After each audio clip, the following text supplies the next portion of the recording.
Өзүм башы менен ойлогон жокмун, бунун башы менен ойлодум, макул деп койдум. Жок, ойлонбой туруп эле макул болуп койдуңузбу? Ооба. Буга чейин да жигитиңиз бар болчу, тамаша деп ойлогом да. Анан макул деп койдум, акасы тамаша эмес экен. Мисалы, буга чейин жигитиңиз бар болчу, Ооба. Анан Нуржигитке макул болуп койдуңуз, ошондо кандай болуп калды? Жок, ал жигит менен сүйлөшпөй калган болчу, 3 ай болуп калган болчу. Бирок сүйлөшпөй калганбыз. Ал сизге колуңузду сыраган видеоңузду көрүп, мүмкүн чалып, кызганган жокпу? Кызганып, ушундай учурлар болдубу?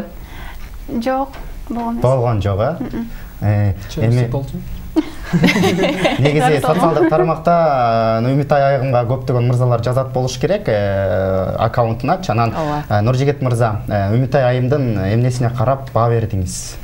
Үмүтай Айымдын балким фигурасы жаккан чыгар, балким өзүнүн атактуулугу деп коелу Инстаграмда блогерлик кызматы жаккандыр. Эмнеси жакты эми сизге? Подписчиктер жакты.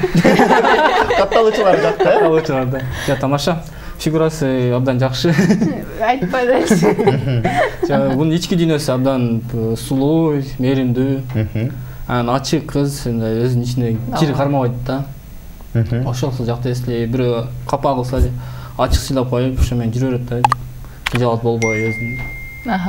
Анан ар кимдин отношениясы жакшы, жардам берет, бирөө неме кыйналып калса поддержка берет.